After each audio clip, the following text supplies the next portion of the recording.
You've generated 30 million plus online. I don't take all the credit for that. People say that they're self-made. Actually, you didn't do any of that. A few years back, my wife and I were running a fitness studio. We had just gotten to the point where things kind of started to take off. We figured out who we wanted to work with and who we were probably best equipped to be able to train. The business started growing, and all of a sudden we had the pandemic happen. So we had to shut down our gym. Kevin, now I'm signing up and I want you to coach me. What does that process look like? I would say that my process is a little bit different. It's important to be conscious about how you build your business, because a lot of entrepreneurs kind of follow exactly what they're told, and they'll end up building a business that runs their life rather than building their life and having their business fuel that. If you're not tracking different things in your business, if you're not tracking your income, your expenses, all that sort of stuff, it's going to be really hard to make a case for selling it and the value that's put on it. The end does not justify the means. What I mean by that is the way that you do something, it's not irrelevant as long as you get the outcome. What is the contrarian way and why contrarian? That's a good question.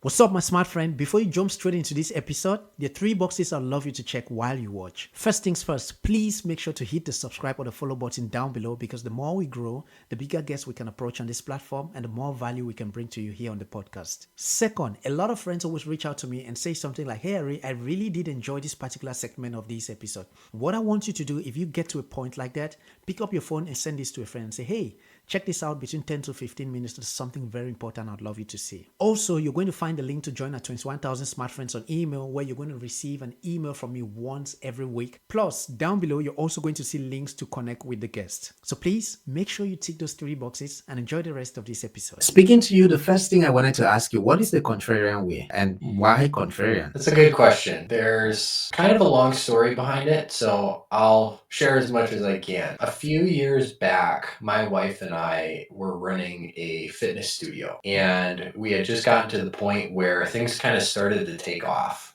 We figured out who we wanted to work with and who we were probably best equipped to be able to train.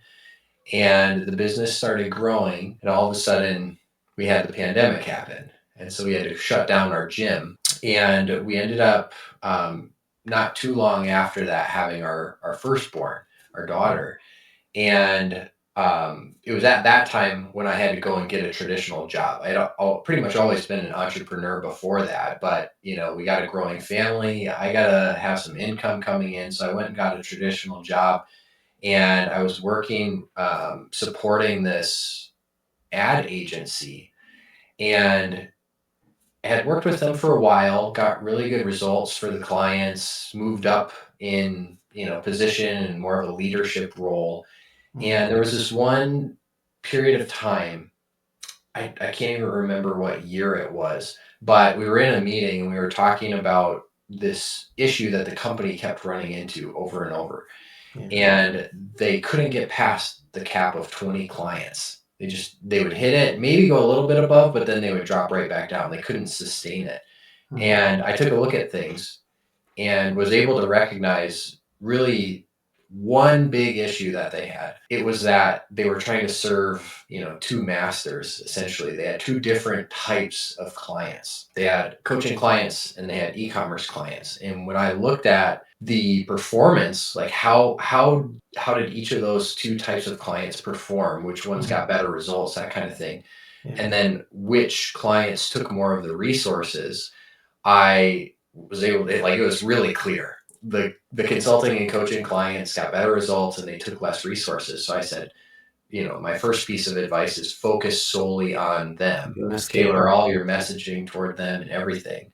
Mm-hmm.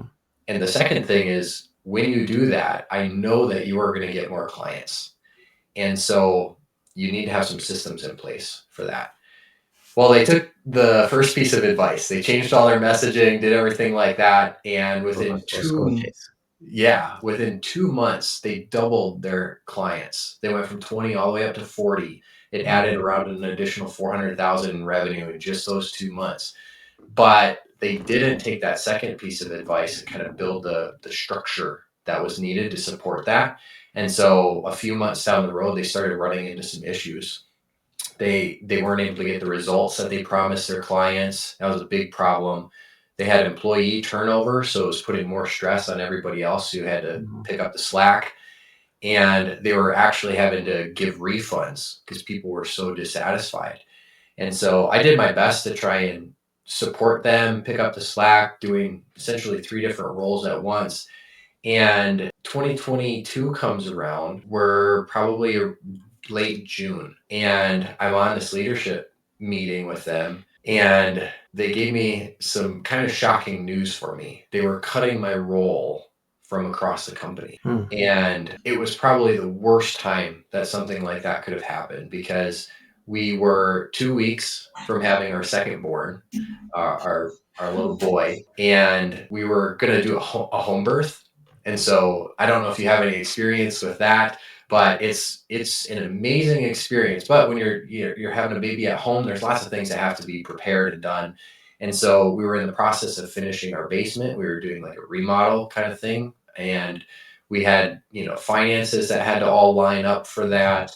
Yeah. And not only that, but my mom faced a serious health issue during that same period. My Mhm. mother-in-law did as well. I was just coming off of some health stuff. And so it's like all of these huge things. Hitting at the same time. Yeah, all of them happening at the same time. And at first, I was just so mad, right? Like, you're cutting my income before, like, all these important things, and then all the health stuff on top of that. I didn't know what to do. So I just, I threw my hands up and I'm like, God, I don't know what to do. Just tell me. And in that moment, I heard him say, when everything is big, nothing is big.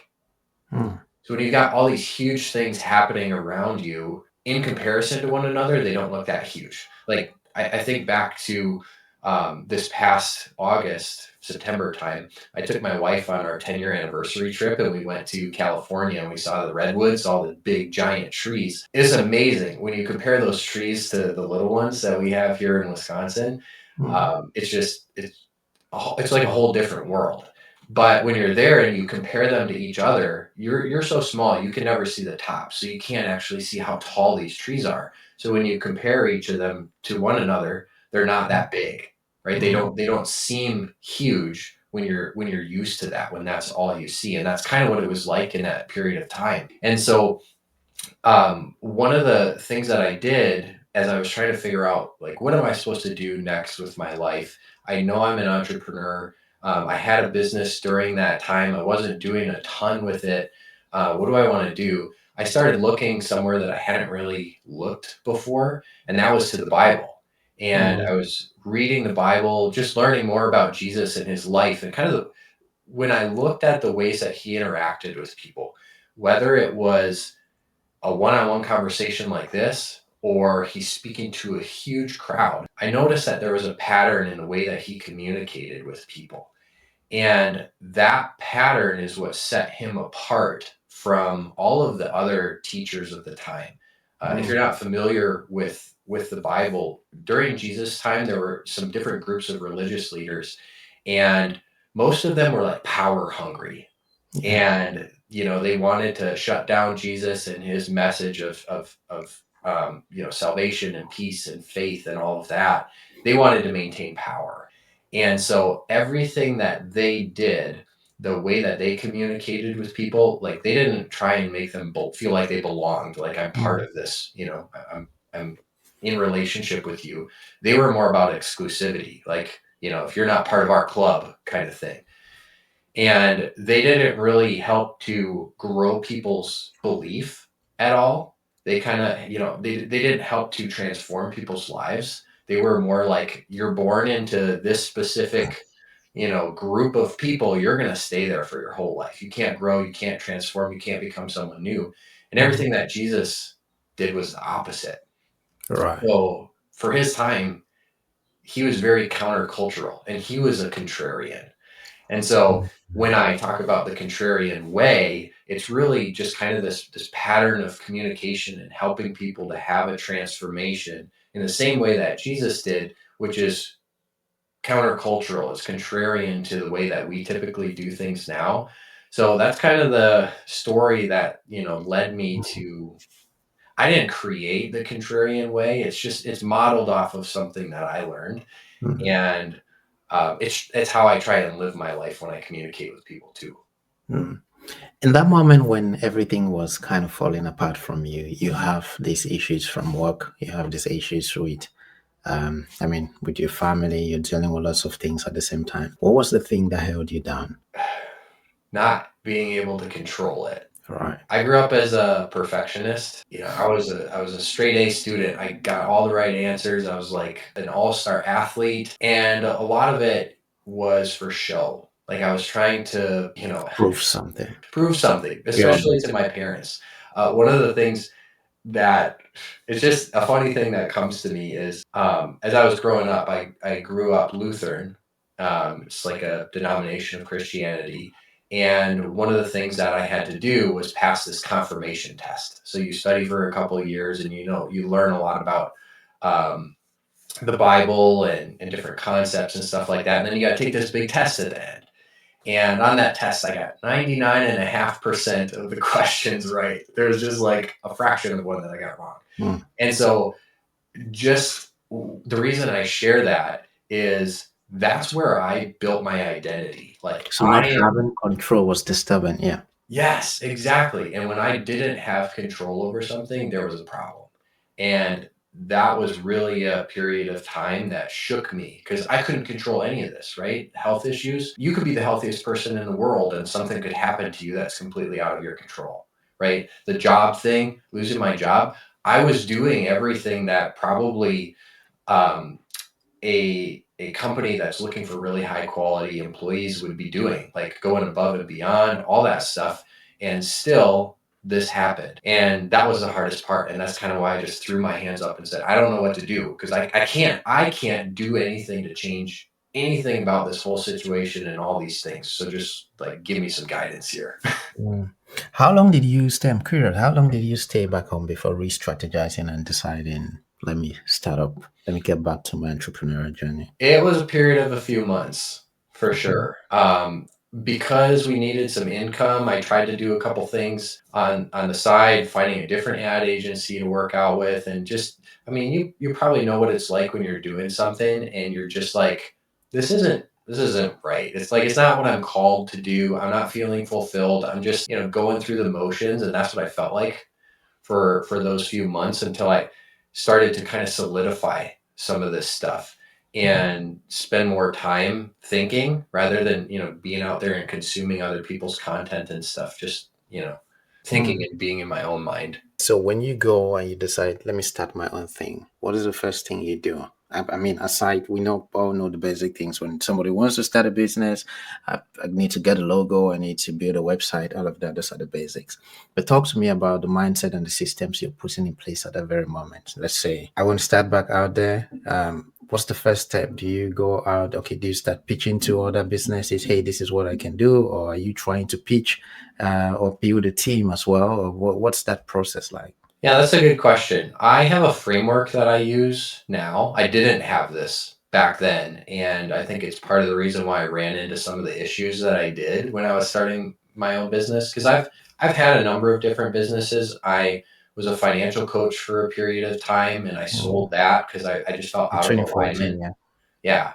Yeah. I did supplement and nutrition coaching. My wife and I had a gym, so we did fitness coaching. So there's like a lot of I've had coaching in my world for probably about a decade now, a little bit longer than that. And when I was thinking about starting my own business, I was like, okay, well, what am I good at? And who am I good at doing it for?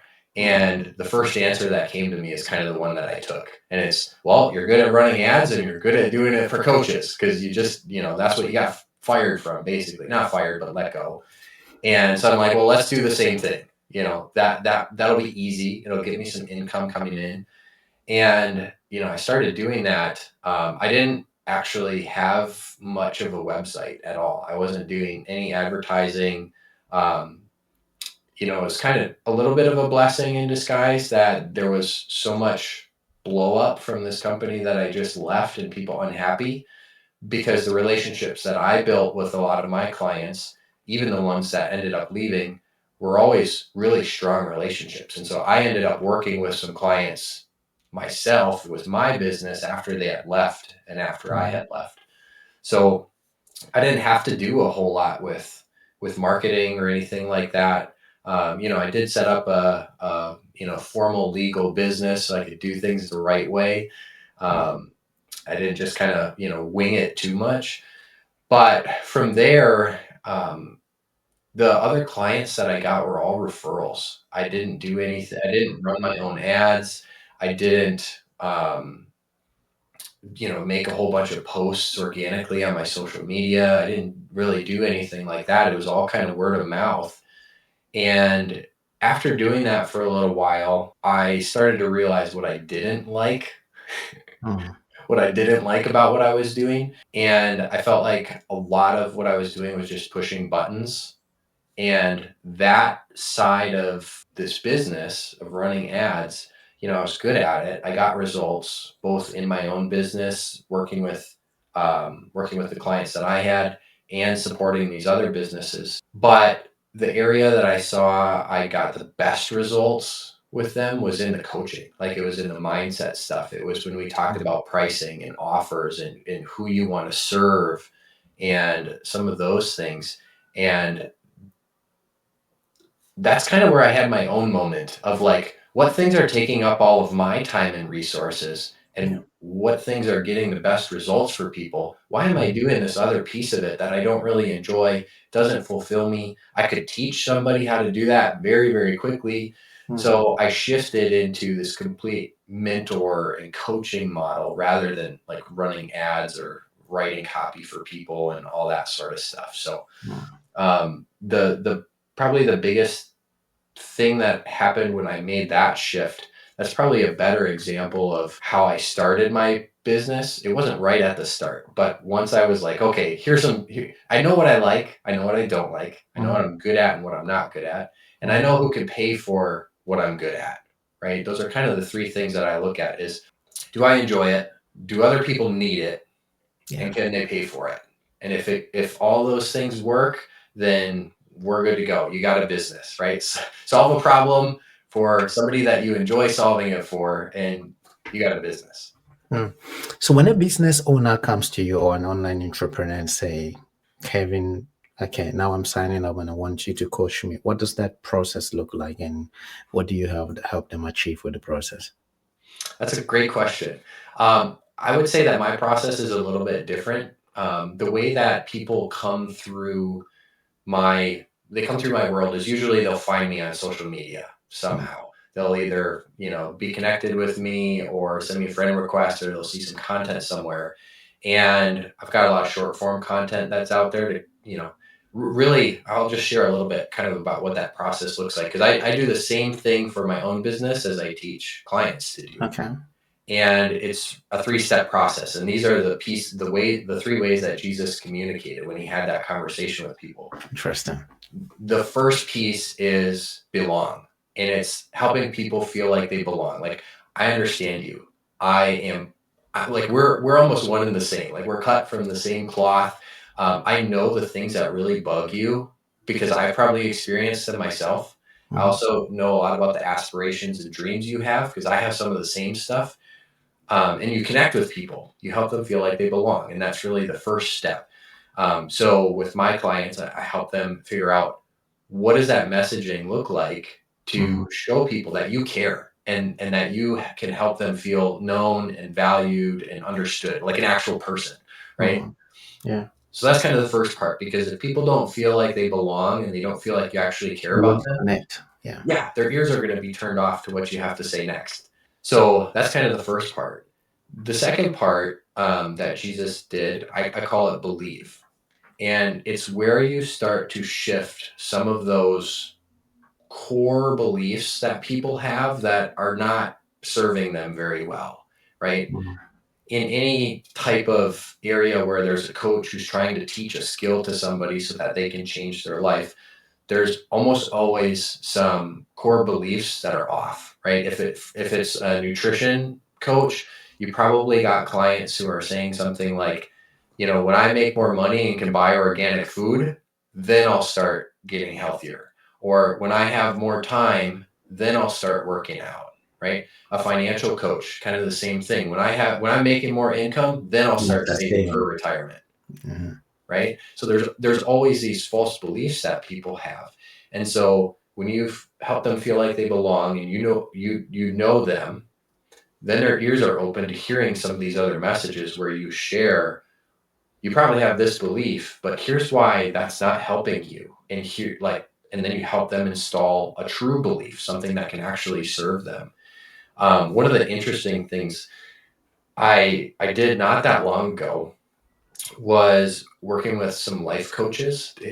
I'm sure if you haven't heard of this, I would be very surprised. You know how there's like coaches that tell you to do affirmations and like Yeah, say of stuff to course. yourself in the mirror, right? They're Yeah. like, yeah, I money believe flows to today me. is going to be a good day.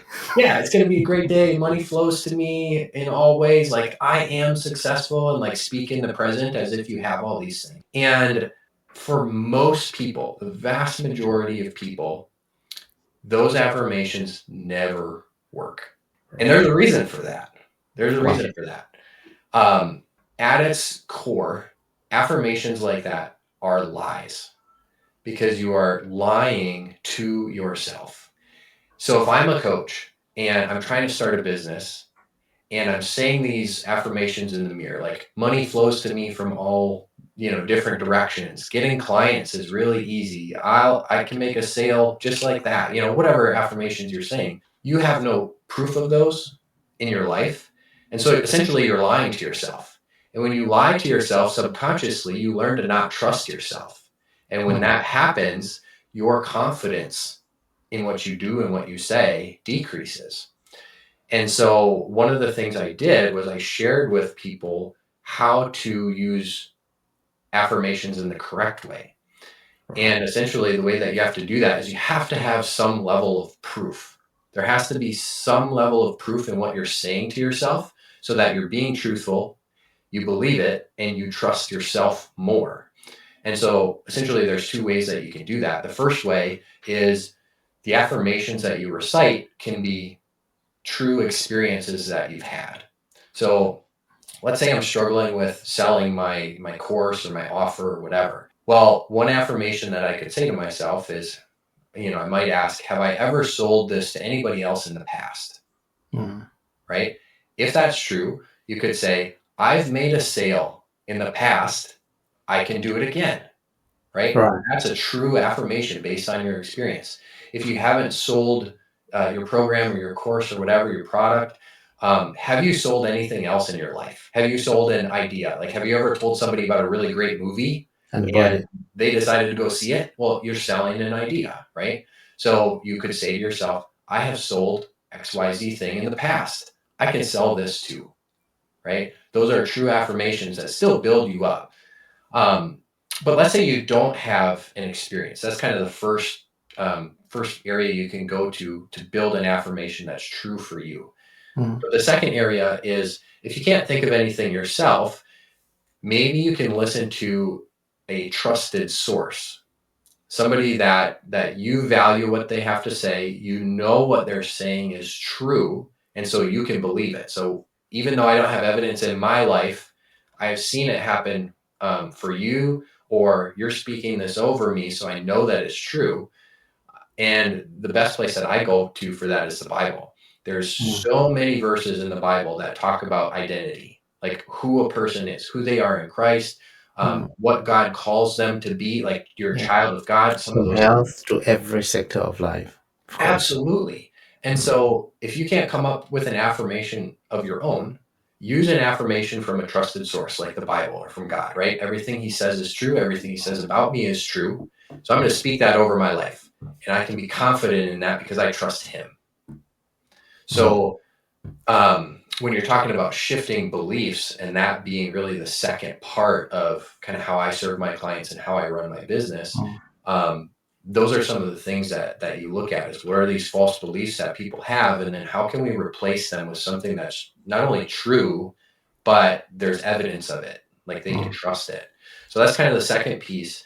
And then the third piece when Jesus had a conversation with people, he helped them feel like they belong. It opened their ears.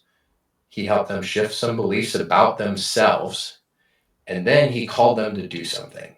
And that's what I call become. He called them to become someone new, like leave your life of sin and sin no more, right? Or, there's so many examples. Because I'll make you a fish of man. Yes, exactly. So there's always this transformational piece, this piece of someone becoming someone new. They're not that person now, they want to. And so that's kind of the process of your offer, right? You make an offer to someone to join a coaching program or buy a product, and you talk about that transformation of going from where you're at now to where you want to be, and then actually helping fulfill on that in the end. So that's essentially, at a super high level, that's kind of the process that I use in my own business, and I walk my clients through to help them to really be able to connect with people and share just one message, and then to be able to shift those beliefs to a point where someone trusts and knows what they need to do next, and then take that next step to becoming the person that they want to be. You are also going to talk about short form content. You said something about short form content. I wanted to make sure you didn't lose that thought. Yeah. So part of the way that I connect with people initially is through short form content. A minute or 2 minute Facebook post or something like that, right? Or Instagram, whatever platform you're using. Something that's short and a snippet. It can get somebody's attention. And actually that belong, believe, become process is the exact, like, I look at it from a macro level in my business. Like, how do I help someone do these 3 things on the entire client journey? But I also look at it on a micro level, like a post, right? Your very first line of your post should connect with someone, make them feel like they belong. In the middle of it, you talk about something, you teach something, you shift a belief, right? And then at the very end, you have some sort of call to action that helps them to work towards becoming the person they want to become, whether it's, leave a comment or like it if you agree, or go here to download my thing or watch this video, right?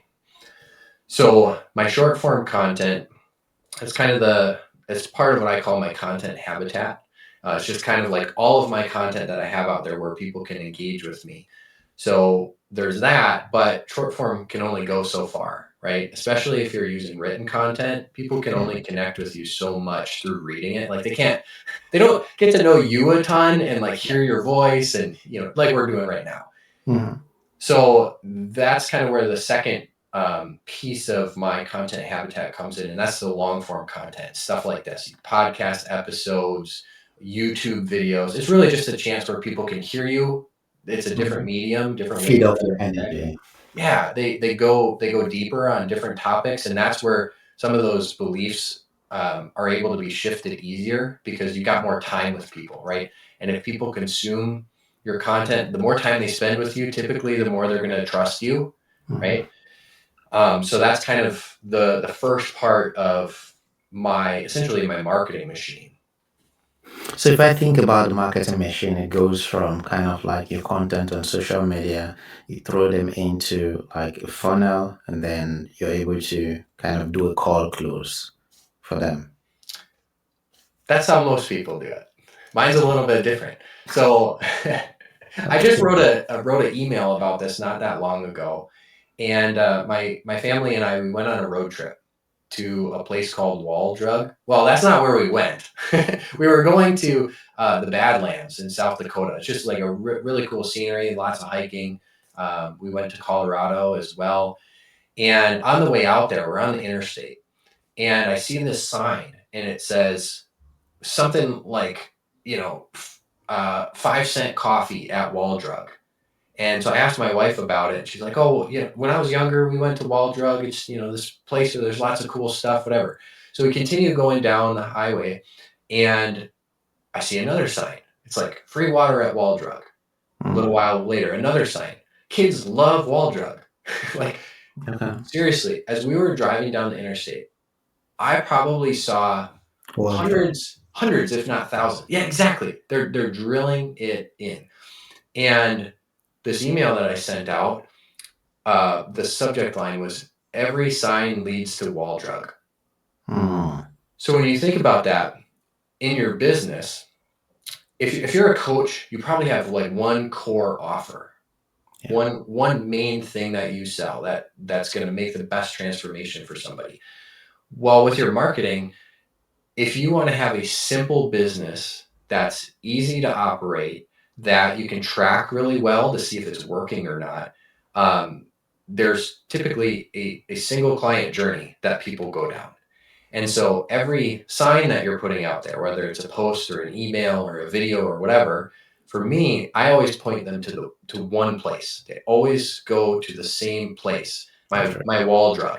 It's one single video where if somebody if somebody were to take if they were going to watch or consume any piece of content that I have in my business, anything at all, this would be the one thing I would want them to consume, because it does those three things really well. It connects with them, talks about like who this video is for, who it's not, why it's important, what it's about, that kind of thing.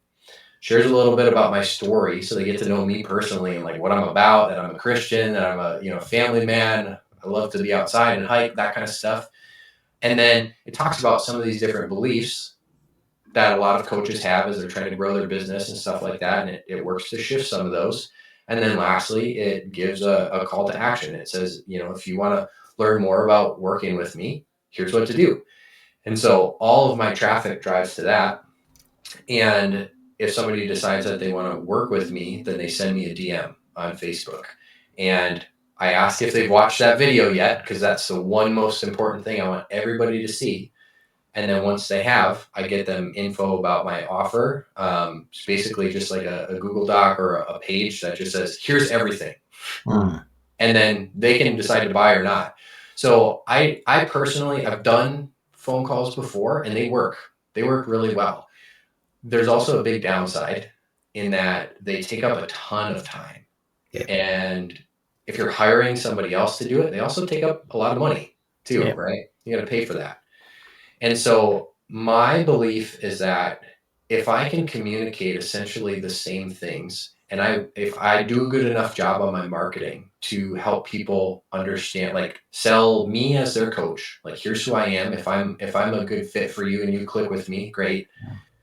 If I can sell my mechanism, which is the process that I use to help people experience that change, that's what the Contrarian Way is, this belong, believe, become process. And you believe that and that clicks with you, okay, then here's my offer, and I list out everything. I believe that people are smart enough. They know more about their situation and their personal circumstances to decide whether or not something is right for them. If you've got Would you say that converts better than maybe like the sales course? I'll give you an example because I run a digital marketing club, and right now one of the things I'm trying to test, I've been doing this for the last 3 years. One of the things I'm trying to test is bringing on a salesperson who would, so once they would go to the funnel is all built nicely, it explains everything, has a video. Usually I would just let them order. I wouldn't take any sales calls, and sometimes I will have about 30, 50 people, or around, let's say around 30 people per session, which is really great. But right now, I'm trying to test a different strategy. I'm trying to go from you follow on the sales page, you watch a video, which could be 15 minutes or less, and then you book a call, and instead I have a salesperson close. So now that you're talking about it, this is getting my head spinning already. I'm like, would you say that, would you make use of a salesperson, or would you rather just um, do the way that you do, and you feel that that's way better, it's more convenient, and it still gets the sale? I think it depends on what type of business you want to build. Right. Because I've been part of helping 8-figure businesses that have huge phone sales teams grow. I've also been part of helping one-person businesses grow without having any type of sales calls. And both of those models work. But one of the things that I've learned is it's important to, and I think you're doing this right now just by you saying that you're testing out some different things. It's important to be conscious about how you build your business, because a lot of entrepreneurs, they'll kind of follow exactly what they're told, and they'll end up building a business that runs their life rather than building their life and having their business fuel that. Yeah. So it can work either way, right? You can get great conversions either way, especially if your marketing is strong on the front end. Like if your marketing is really strong on the front end, your sales on the back end will feel more easy. But if your marketing is bad on the front end and you're not connecting with people and shifting those beliefs and positioning your offer well, then sales is going to be really hard. The other piece to it too is, and this is different for every person. It's kind of a question you need to ask yourself, is if you are a coach or you're a consultant or like an expert who teaches some sort of skill to somebody, do you love your craft so much that you want to continue practicing it? Or do you want to shift more into a CEO type of role? Because if you've got a sales team and you've got a bunch of other contractors and stuff that you're working with, at least part of your brain has to shift to the CEO role, because you got to manage those people, right? You got to be able to train them on what's my offer, who's my ideal client, and be in communication with them pretty frequently to try and make things better, that kind of thing. If you're doing it all yourself, well, you can spend and you're doing it in a way that is, mostly automated, that really revolves around creating content and then actually delivering to your clients. Then you're able to spend more of your time practicing the craft versus being the leader. And that's kind of like to each his own, right? You got to ask that question to yourself to figure out what you want. That gets me thinking a lot. Right.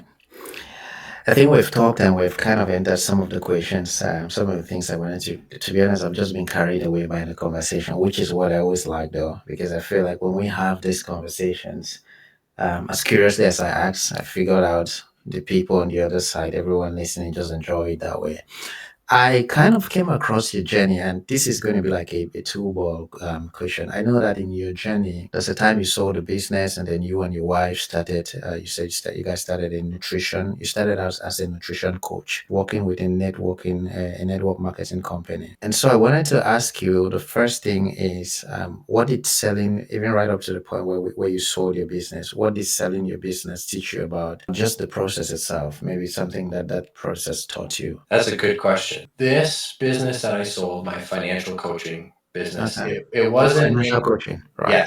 Yes. That one, it was not some, big glamorous thing. Like you will hear some coaches talk about like 7 or 8 figure exits or 9 figure exits. It wasn't anything like that.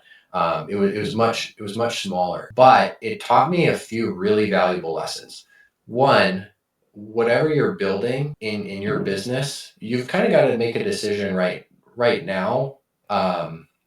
You could decide in the future, but the way that you build it might look different depending on how you answer this question. Is, do I want to build a business that I can sell? Some people have the desire to build a business and sell it and then go start another business, right? They're kind of like the serial entrepreneurs, right? Other people are like, I just really love my craft. I love doing what I do and helping people.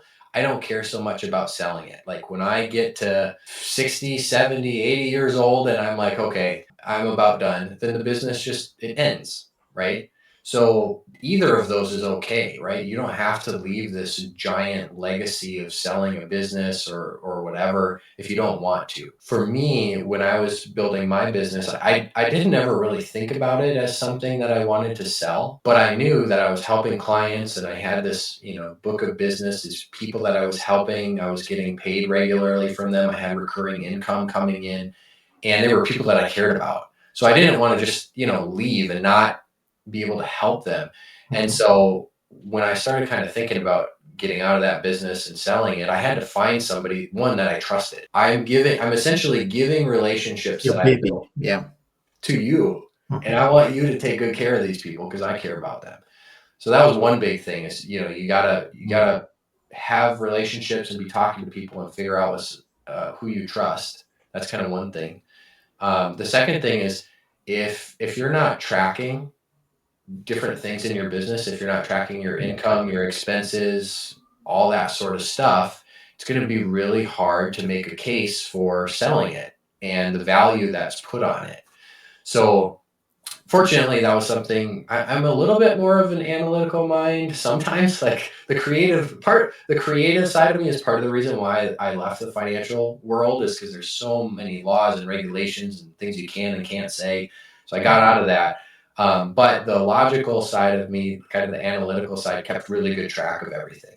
And so I was able to, the buyer, I was able to present, like, here's kind of what the outcome or what the value of my business is, and be able to ask for that. And it ended up working out great. And then on the back end of that, this is something that I didn't think about initially, but when you're building a business that's based on relationships, whether that's relationships with clients, or maybe you've got like vendor relationships, other companies that you work really well with, and you've kind of got relationships or partnerships built, there's a transition period that happens, right? The actual sale of the business happens immediately, but there's a transition that happens where you need to pass those relationships. And so I spent, I think it was probably 6 months transitioning the business and kind of introducing everybody to this new Different person. sectors, yeah. Yeah, so those are probably three of the biggest lessons, is just knowing whether or not you want to sell it, which I didn't at first, but when I decided to later, that's one question. And then, kind of keeping track of everything so you can know what the value of it actually is. And then kind of that relationship and transition process, and knowing that that's a piece of it too. There's something that Paul said. Paul said, when I was a child, I taught as a child. And I think that for us in business, well, everybody will have that point of their life, whether it's in your relationship, whether it's your personal life, whether it's in business. And I'm curious, what are some of those things that you held on to, or maybe strategies or an idea that you held on to back in 2014, which, if you look at your journey down the road, let's say over a decade in the industry, what's one thing that you held on to that when you look back, you could go like Paul and go, no, I do no longer hold that idea? It's probably one of the biggest reasons why I decided to sell that business. When I was in that business, one of the things, and actually I didn't even get rid of this when I left that business. It carried over into the next business I had. But I had this belief that you always need to practice what you preach and model everything for everyone. And in that business, there was a disconnect between me and pretty much all of my clients. And the reason for that disconnect was I had a different mindset than they had. Most of them were employees. They're working for somebody else at some point, hoping to retire and sail off into the sunset, right? For me, I had the mindset of an entrepreneur. I'm about growing a business, getting leads, getting sales, transforming people's lives. I'm not like in it just to, put in my 40 hours and get a paycheck. And so the things that I was recommending to these clients were appropriate for them. They worked for them. They accomplished the goals that they had. But I wasn't willing to do any of that stuff for myself, because especially on the investment side of it, the insurance side, like I believe in all that stuff. I did it for myself. But from an investment standpoint, I recommend for people to invest in different mutual funds or retirement accounts, that kind of stuff. But for me, I'm like, the way that I'm going to get the biggest return for my investment is not by giving my money to somebody else. It's by investing it in myself and my skills to develop me into a better person. So I'm no longer like, Paul, when I was a child, talk like a child, right? I'm trying to become an adult and teach myself new skills, right? An adult in, whatever area you're in.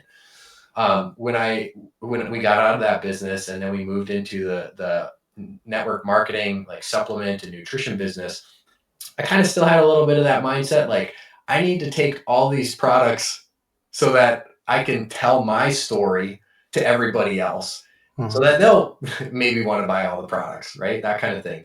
And we found out real fast, like, one, it's not sustainable. Like, we were spending so much money every month on products that we, for a while were losing money. Like, we weren't making enough versus what we were spending. And I think that's part of the lesson that I had to learn a little bit the hard way, is it's okay to share other people's stories. Like, you don't have to be proof of everything. But the other piece that really stood out to me, and this is why, I shifted business models many different times, because I'm trying to figure out like what really aligns with me. How do I want to do business? Because in my opinion, the end does not justify the means. What I Right. mean by that is the way that you do something, it's not irrelevant as long as you get the outcome, right? There was this coach that I worked with for a while when we had our fitness business. I had looked at him, and he had gotten great results for all sorts of different gym owners. I'm like, I want to hire this guy. I think he's going to help us make money, that kind of thing. And so we hired him. We paid him $10,000. And in that, what I found out after enrolling was that, one, I didn't get to work with him directly. I thought I did, but I got delegated to a different coach. And I was kind of frustrated with that. I would have rather worked with him, because like he's the one on all the marketing stuff, right? I built a relationship with him. I watched all his videos. I want to learn from him.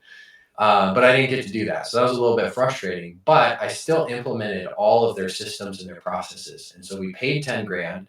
And in that very first month, we made over 10,000. So we made our money back and then some, but I decided to fire that coach because the way that we made that money was out of alignment with me. Like, I didn't like the business model or kind of the way that they taught us to do things. And I couldn't live out of alignment with myself, continuing to do that, even though I was getting the result I wanted.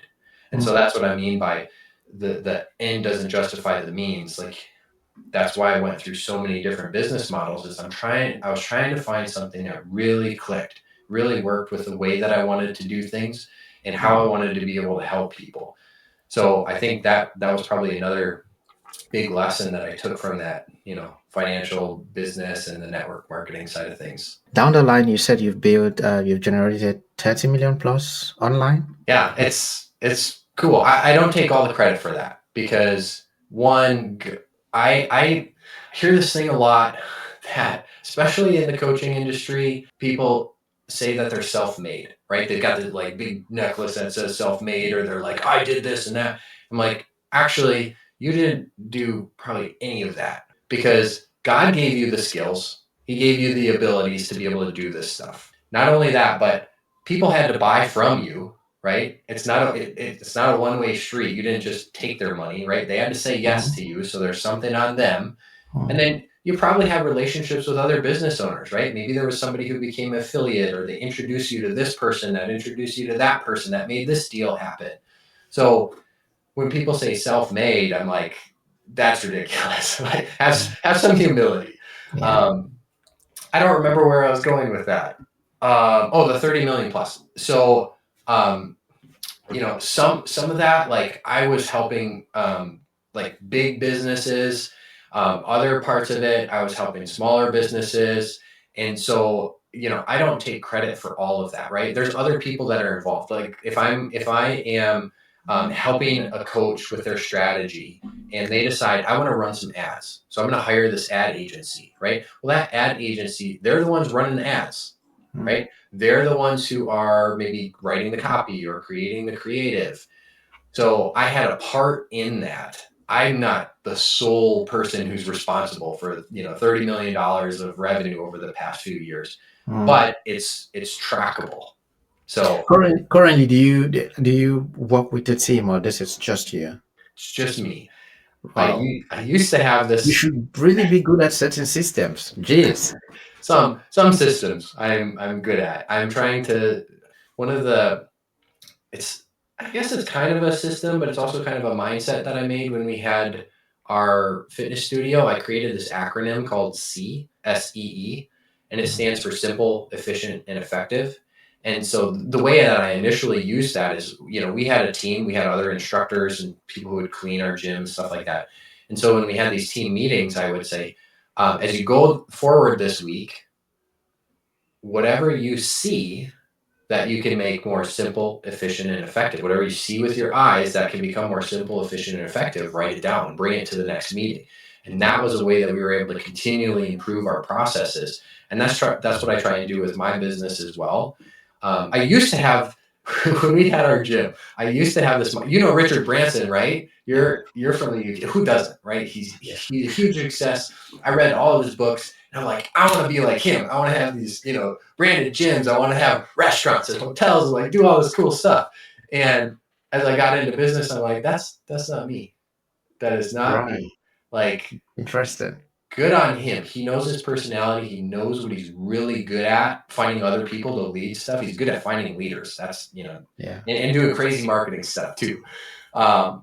So I realized that wasn't me, and that's okay. I would rather, at this point in my life, I'm not saying that this will be the same forever, but where I'm at right now, I would rather be on the ground making an impact in people's lives, personally, and being able to develop those relationships with people versus leading a huge team doing all sorts of things, right? Like I want to be the creator and the coach. I don't want to be the huge CEO right now. And you can make great money doing either, but they're very different skill sets. They're very different mindsets. I've done both of them. And as of right now, the kind of the creator and the coach side of things is where I want to be. Right now I have a team of 4, but if I'm being honest, I never won a team of 3. If I'm being honest, I never won anything to grow above 10. I feel like sometimes I get up in the morning and then they'll have to write to me, what are we doing today? Then I go, oh my God. So I have to even talk to you guys. I even have to talk to you guys, and it's just sometimes too much to put in place. But yes, I agree with you. I wish I could run a business as big as it could be. Just having about a maximum of 10 people, I think for me that's going to be my goal, and not hundreds of people. Yeah, and that's great, right? If that works for you, awesome. And maybe you think that's where you want to go, and you get there and you're like, you know what, I could handle more. Or maybe you get there and you're like, you know what, I thought I wanted 10, I don't want any. Yeah. Or, maybe you just stick with 10 forever, right? It's not like you make a decision and you're stuck in it for the rest of your, journey. I want us to talk about something in the last way, we're rounding off about which is the biggest reason why I reached out to you, because I felt like we shared something very, very important with faith. When I saw you make that post, because for me, I've always believed all my journey that, and it's something I always say on most of the podcasts, and even in the actions that I take when it comes to me building my personal brand. For example, I've been sending out an email I have like an email list of about 21,000 now. I've been sending out an email every week for like the last 3 years. And one of the things I do as a routine is, regardless of what's happening, every start of the year, I write an email about finding a spirituality and finding an anchor. And in that piece of email, I'm literally saying about literally whatever the case study is or whatever I'm talking about in that email, I'm saying, hey, there is a level that you can't grow beyond without belonging to somewhere, because even the world is going to test you, right? And that same kind of mindset I bring to other aspects, even with the podcast. Sometimes I would not, I willingly not have some certain kind of guest on the podcast if I think that they were not the kind of values that I wanted. Or is it my marketing agency? So we're helping entrepreneurs with sales funnels and email marketing. Sometimes you have some of those businesses come. For example, I said it to my team: if a cigarette company walks into the door, I'm not taking their money, no matter how much they're giving me, because it doesn't just align with my value. I won't partake in doing that. If a betting company comes for an ad on the podcast, I will not, because I just don't want to partake in that. And I think that I'm saying that to say that I think that that's one of the things I really connected with you when you talked about building a business the Christian way. So I wanted to dig deep into your mind and just, what do you think is that way that we should build businesses as Christians? We might get a bit deeper into it, but what do you think is the right way to build a business as a Christian? We might go a little deeper down the line. I would say follow Jesus's model. He, on the Sermon on the Mount, he talked about many different qualities and characteristics that you want to have as a Christ follower. And implementing those in your personal life is no different than implementing them in your business life. I sent out this was a different email that I sent out fairly recently, where I talked about a bunch of things that you shouldn't do in your business. I'll give you just a couple examples that I remember, because it was a significant list. But Some people will use, they'll say like there's X amount of spots available. And maybe that's not true. Or they'll put a countdown timer on a page, but you can still buy the offer after the countdown timer ends. Right. So there's like some of these psychological and persuasion concepts that a lot of marketers will use, which they're not bad if they're used correctly. Right. Jesus said, "I'm coming soon." Right. Well, that builds urgency. Right. But it's also, he's not saying like, "I'm coming next week on Tuesday at 3 p.m. So put your faith in me before then." Right. So there's a way that you can use urgency and scarcity in an honest way that, is in alignment with your values, right? Sometimes you got to think about out of the box because you're taught so many different things from other people who might not have the same values as you, which is why it's important to consciously build your business and how you want to do things. I would say that's probably the first element of it. The second piece would be, this contrarian way that I talk about: belong, believe, become. I help coaches and consultants and experts who teach a skill. I help them to grow their business this way, but that can apply to any business, right? Anybody who solves a problem, well, they're going to have to follow that same process. Like that process of transformation is the exact same process of making a sale. They have to belong and feel like you know them and you understand what they're going through. They have to come into alignment with your beliefs and trust you and know that you know what you're talking about and that kind of thing. And then they have to have the opportunity to say yes to something. This kind of goes back to our conversation about sales calls, and it also kind of touches with how I build my business.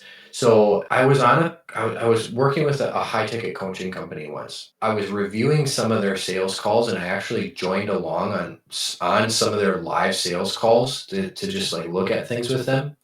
There was one call, I don't know that I'll ever forget this. So they positioned it as a 90-minute clarity call or strategy session, like that kind of thing. That call ended up turning in from 90 minutes to 3 hours. And the person left crying. The potential client left crying because there were so many of these little psychological things that play with people's emotions that were built into that sales process that she couldn't handle it. She was not well taken care of. I'm not saying all of the sales calls from this company were like that, but it's almost like you try so hard to persuade somebody to do something that you're now manipulating them versus making an invitation to something, right? Like persuasion's not bad. That's how you help people to change their beliefs. Jesus persuaded people. He made a case for something, but then instead of manipulating them to try and get them to just say yes, to say like, "Oh yeah, I got somebody to say yes," or "Oh yeah, I got a sale." You're doing it with invitation. You're leaving it open for free will. And that's why I said, I believe that everybody knows their own unique situation better than I do. And so when I'm presenting you with an offer or an invitation to something, I believe that as long as you have all the information, you can make a decision for yourself. Wouldn't you think that you're leaving more money on the table by not going for a hard sell? What if someone says that? Yes, absolutely. And I'm okay with that. I'm not a desperate coach who's trying to make every single sale. The other thing that I found this with that same company. When you try and persuade somebody and you manipulate them into a yes, most of the time, what ends up happening is they become less than ideal clients. They end up not following the frameworks that you have or the process that you have. They end up taking way more of your time. Lots of times they end up asking for their money back and trying to get a refund. They don't see the results because when you sell somebody into, just like those affirmations, when you sell somebody into an idea that they don't believe and aren't ready for and don't willingly say yes to, but kind of got manipulated into, they're going to be feeling like they were lied to. It expires. Yeah. Yeah. So I'm okay leaving money on the table. That's totally fine with me. I would rather that I'm in this for you, right? It builds the trust. If now's not the right time, that's great. I don't want you to make a decision that's going to make you more stressed out because you're like constantly worrying about finances. I'd rather have you get to a place where maybe this never happens, that you're at a time where it makes sense to work with me. That's okay. I've got tons of free stuff that'll maybe help you along, right? But maybe because I allowed you to use your free will and and I empower you to make a decision for yourself, maybe down the road you'll come back. Maybe it's not lost sales, right? Or I've even seen it happen where somebody decides not to work with you, but their experience with you was so good that they refer other people who they know would be a better fit for. I've had that, yeah. Yeah. So I think that's, at least that's the way that I want to approach things. Which is the way that Jesus operates. I mean, he heals the 10 lepers and then he lets them on their free will, and you come and say thank you when you want. Yeah. It's just, he doesn't have to push you to do the thing, and he leaves you with the word, or even just he throwing us into the world, and he gives you the choice to choose between good and bad. So I see a lot of it. Let's talk about the second side of it. Can I share one other thing before you jump to that? So I'm not an expert on the Bible. I'm not a theologian. I just read it and try and apply it to my life. And what you said about the free will thing, one of the stories that I go back to, and that's why even if I've done sales calls in the past, and I'm not the pressure guy, right? I'm not going to go through all these 10 steps to try and persuade you to say yes. I want you to make an informed decision and feel empowered to say yes or no. One of the best examples of that in the Bible that I can think of is the story with the rich man, right? The rich man came to Jesus and he's like, "Teacher, what do I need to do to follow you?" And Jesus said, "Go sell everything that you have and then come and follow me," right? What did the man do? He didn't sell his things. He went away sad because of what Jesus said. I don't remember exactly where the story was. Maybe you could pull it up. But he went away sad. What did Jesus do? He didn't go follow him. He didn't go track him down and say, "Oh, wait. I'll give you this extra bonus of like you get into heaven plus you get this cool thing," right? He gave him the free will to make that decision. And sometimes people are going to hear your message. They're going to hear your offer. It's going to be exactly what they want, but the cost of it is too much for them, right? Maybe it's financially, maybe it's energy, maybe it's the amount of time they have to commit to it. If you're not honest about those things up front, you're going to end up with an unhappy customer, right? But if you put all that out there and let them make a decision, whether it's yes or no, I try and detach myself as much as possible from the result. The only thing that I can do is control my action, control what I do. So if I make a post, or if I make another video, or I send an email, or I make another offer, that's all I can control is me doing that thing. I can't control what happens because of it. I can't control that the rich man walks away sad, because the only way for him to get into heaven is to get rid of all of his stuff and to give his life to Jesus and follow him. So that's kind of what I try and do when I'm looking at like how should we run a business as a Christian, is just, read the Bible first. Read the Bible, improve your own life, but learn some of the things that Jesus said, learn some of the things that God said, even in the Old Testament stuff, right? You can take that, and depending on what lens you're looking at the Bible through, you might look at it through a personal lens one day.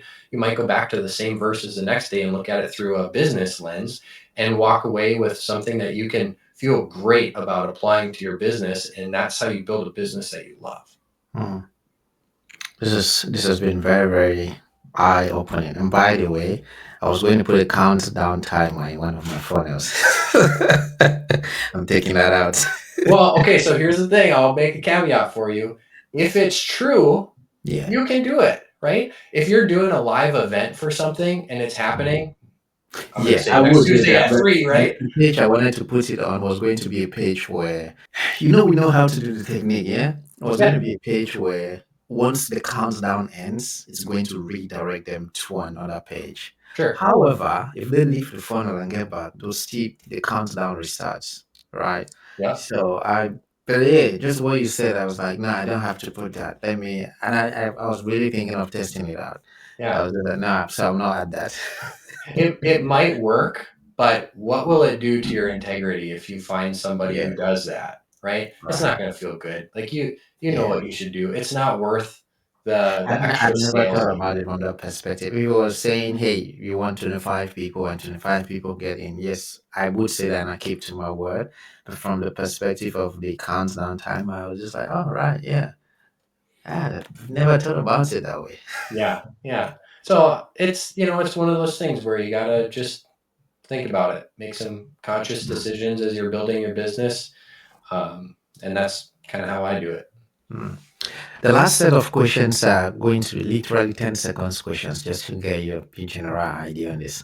So I'm going to ask you about 3, 4 questions. What is one truth about the online coaching world that no one wants to say out loud, which you might as well want to say? 10 seconds. A truth about the coaching world that nobody wants to say out loud. I think there's a lot of them. You got me with that one. I could say coaching, building your own coaching business is hard. And there are things that can make it easier, but there's not really a way that you can bypass the trial and error part of it, right? Because there's lots of different coaches out there. I'm not the right coach for everybody, which is great. My message is going to hit home with some people and it's going to hit really deep, and those are my people. Awesome. Other people, I don't really like that Kevin guy. That's fine. Somebody else could share the exact same message as I do, but because it comes from them, they might hear it and resonate. One of the problems, though, is there are so many strategies out there on how to build a business. Almost all of them work. Who's going to tell you that? Almost all of them work. And all of them are not for you. Right. All of them are not for you. Most coaches are going to say, my way works. Like, this is how you do it. This is how you build a business. Come buy my program and I'll teach you how to do it. Right. Which, I mean, I get it. I get why you would do that, but it's not the truth, because there are all sorts of coaches who are doing completely different strategies, seeing huge success. So you got to kind of test, you got to figure out what works for you. Sometimes that costs a little bit of money to figure that out. Sometimes it costs a little bit of time. Sometimes it costs energy to figure it out. And that's part of being an entrepreneur. You've probably seen those like short clips on social media, like, how many businesses did you have before you finally hit it big? And they're like 5, 6, whatever, right? I thought for the longest time that my journey of entrepreneurship made me unworthy of success.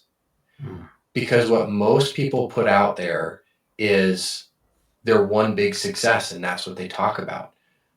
There's not a lot of people who share that whole journey and all the ups and downs and the failures and stuff. And that's why I put that on my Facebook page. That's like my first post is, here's my journey.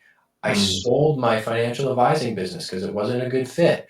I left the network marketing company because we didn't align on our values. Our fitness studio died because COVID happened. Like, those are real things. And a lot of times you learn more from the failures than you do from the successes. So if you're looking for a coach, like, you want somebody who's going to talk about their failures too, because that's going to help you learn quicker. It's not going to eliminate the need for you to have these experiences yourself and figure stuff out. But that's an expectation that you need to have, is there's going to be failures. But if you look at them as feedback and as learning, then you just keep going. It's all part of the process. It's part of that refinement. Wow. Sorry, that was more than 10 seconds.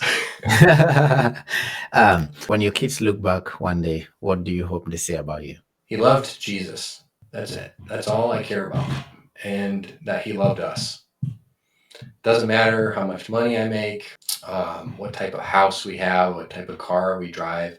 I just want them to know that I love them and I love Jesus and Jesus loves them. Because, there's going to be a point where all of us are on our deathbed. And at that time, are we going to care about our car or our house? We're going to care about how much money is in the bank. We're going to leave the same way that we came. You're made from dust, and to dust you're going to return. eternity is the most important piece. Like, things can be hard while we're here, and they will be hard. The Bible tells us that. They will come. Yeah. Trials and tribulations will come. Yeah. And I always tell people, I always say to people, because sometimes we have these conversations just to chip in something, and Christians think that because you're a Christian, it means you will not have the problems. And I say to them, actually, the fact that you're a Christian means that you will have the problems, because the one thing that Jesus promised us was that the trials and the tribulations will come. But what's the difference between you and the person out there is that you have this safe force that you run back to, and you have this ability to deal with these troubles. And just like Jesus was calm in the storm, if you are not calm, then you would not calm the storm. So being a Christian does not mean that it takes away all the problems, but it means that it just provides you with special kind of ammunition to battle these troubles. And that's when you're battling it with some real peace within, because you understand that you're battling with a higher power. If the man out there faces the world by themselves, but I am facing the world and I think to myself, okay, I'm not just facing this alone. I have a big force behind me. And that's kind of the difference. Yeah. You just gave me some additional perspective that I want to share. Mhm. Remember when I shared my story in that time where all the big things were happening, and I felt like God said, when everything is big, nothing is big? Mhm. And what I initially thought was, when all of these storms are happening in your life and you got all these big things happening, if you compare them to one another, none of them look that big, just like the trees, right?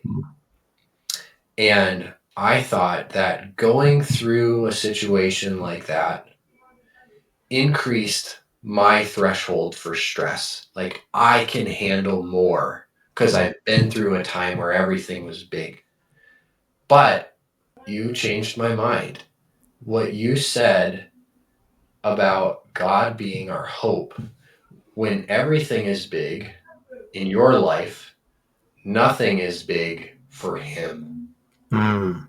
Bring that stuff to Him, because He is our hope and our salvation. Yeah. Thank you so much for that. That just like gave me a whole different perspective on that season of life. And it focused the attention where it should have been, not on me and my increase in ability to handle hard stuff, but His ability to handle hard stuff. I mean, the Bible says, you know, my burden is light. Like, give me your Take my yoke. burden, my And yoke. then off me. Yeah. So thank you. Appreciate you for saying that. This is ending. I mean, way better than I thought. The last question, is it the last? Yeah. Very funny question, but I've got to ask though. If God asked you to walk away from all that you have today, would you? Absolutely. I would, for sure. The hardest things to walk away from would be wife and kids, right? Of course, The I asked you relationships. to walk away from that. Yeah. Yeah. I would. If that's what He asked me to do, I would do it, because I trust in Him. I believe that the plans that He have, I think it's in Jeremiah, the plans that the Lord has for you are good, right? They're meant to prosper you and not to harm you. So if He said that to me, I would trust Him. As far as like the tangible stuff that we have, this will add a little bit of time, but I'm going to share another story with you. My wife and I had our first two kids, and they were home births, and both of them were really hard on my wife physically. And so we had decided that we didn't want to have more kids. It was just so hard on her. I didn't want to see her have to go through that. She didn't want to have to go through it. 6 months after we had our second born and we thought we were done, God spoke to my wife while she was rocking our baby at night. And He said, I want you to adopt twins. And when my wife told me that, I said, you are nuts. No way. We just got done having this conversation. We agreed we're not going to have more kids. She's like, hey, let's adopt twins. Yeah. And she's like, hey, this is what He said, right? It's not me. This is what He said. So we had many conversations, and I ended up going to a prayer night at our church one night. And that night I got confirmation that that's what He wants us to do. So we hadn't prepared financially. We hadn't prepared anything. We were like done with having kids. We got rid of all the, the baby clothes and stuff. And so we stepped out into this adoption process, and I had all sorts of beliefs about what adoption was and what it wasn't, and like what the birth families are all like and stuff like that. I was scared because I didn't know how we were going to pay for it. We were told that, you're adopting twins, you should probably have $90,000 that's just sitting there that you can have immediately. Well, we didn't plan for that. And fast forward through a lot, it took about 2 years. We got matched with a birth mother who was going to have twins. And the situation was completely the opposite of everything that I thought adoption was. Like all those beliefs I had broken just like that. And it was about 6 months ago, we brought those babies home. God fulfilled that promise. And during the last 6 months, this will all come full circle. During the last 6 months, we're loving on these babies. We're growing together as a family of 6 now, all that kind of stuff. And we had been through some challenging issues with some of our neighbors. What ended up happening was one night I had gotten our daughter to bed. I had gotten the twins to sleep, and our oldest son wanted my wife to rock him to bed. So she's rocking him to bed. I'm sitting in our kitchen. All of a sudden, our whole kitchen lights up bright orange. And I'm like, oh no. I look out the window and our neighbor's house is on fire. Just blazing, the whole thing, just huge flames. I start screaming. I run upstairs. I'm like yelling to my wife, get the kids out. Wow, yeah. Yeah. So we got all the kids out so fast. We left everything behind and, went across the street to our neighbor's house and just watched it burn for 3 hours. We watched that house burn. Jesus Christ. And fortunately, we didn't end up experiencing a ton of damage with our property, but we were put out of our house for 3 weeks. And so we were staying at friends' houses. We were in a hotel for like 2 weeks, and we didn't have any of our stuff. And during that time, like it was hard, right? You got 4 little kids and 2 adults in this, in this hotel room. Yeah, all the shifting and stuff like that happens with the kids and them not being able to have a routine and stuff. It was hard. But I was talking to my wife, and one of the things that we really realized during that time is we don't need really anything. Like a roof over your head, clothes on your back, Grateful. food. Yeah. And so when you ask that question, like if God asked you to give it all up, would you? My answer is yes. 1, because I trust him, but 2, also because we kind of had to live through that, fairly recently. And, that's what I come back to is, because we have hope, we can get through anything, Wow. Yeah, that's been last question. I'm sure this one will take us just 1 minute. And we've asked all the guests on this podcast this particular question. When all is said and done, how do you want to be remembered as Kevin? I don't really care. So, because everybody gets forgotten, right? Like it might be fresh for a generation, maybe 2, but after 3, 4, 5, nobody's going to remember. What matters that they remember is Jesus. Right. I kind of, like I said earlier, I don't have a big legacy that I feel like I need to leave. I think it would be great to leave a legacy of faith, right? Like you look at your family, your kids and your grandkids and your great grandkids and, all the way down the line, maybe because you or your parents made a decision to follow Christ. that change the trajectory of your family for generations, right? That would be awesome. I would love that. But I don't want that to be about me. And it's not about me, because the person who shared Jesus with me, like, it's not about them, right? I didn't just decide to put my faith in Jesus. Like, it's kind of like that self-made thing. I'm not self-saved. He hunted me down, right? Mm-hmm. So it none of that credit comes back to me anyways. It comes back to him. So I don't really care a whole lot, what I'm remembered as, because I know where I'm going to end up after everything's said and done. Wow, Kevin, I want to thank you very much. I know that your time is very valuable, and I understand that you have poured out a lot to us. And I really want to thank you very much for sharing from your wealth of experience and just sharing yourself, just sharing your faith, sharing your things with us. I'm sure for those listening to this, they'll get a ton out of it. So thank you so much for doing this. I really do appreciate it. I appreciate you, Ari. This has been a cool chance for us to connect, and I appreciate the newfound perspective that you gave me. Mhm.